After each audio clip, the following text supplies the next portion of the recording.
Welcome to our channel. Today we how to use Eventbrite for finding local events during study abroad, full guide step by step clearly. Open your web browser and go to the Eventbrite website. In the top search bar, type in your current location or the city where you are studying abroad. Select the type of event you are interested in attending. You can choose from categories like music, arts, sports, or food.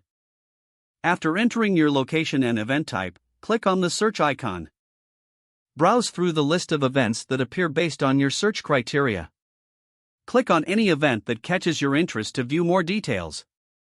Take note of the date, time, and location of the event. Read through the event description for additional information. If you decide to attend, check for ticket availability on the event page.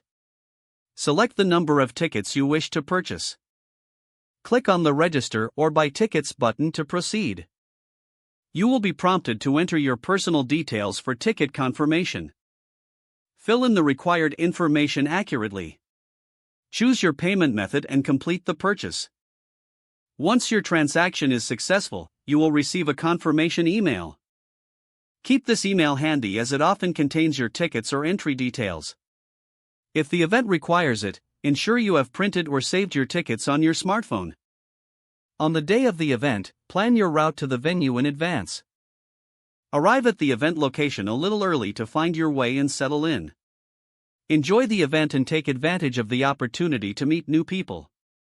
If the page does not load, refresh the browser or try again in a private or incognito window.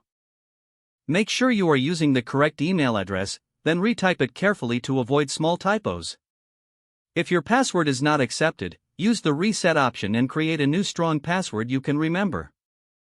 Check your spam folder for verification or security emails, then complete any requested confirmation steps. Enable two-factor authentication if available to improve account security and reduce unauthorized access risk. After signing in, review your profile details so your contact information and settings are accurate and current. If you see an error message, note it down and try again after restarting your device and internet connection. Don't forget to like this video and subscribe to our channel for more step-by-step tech guides.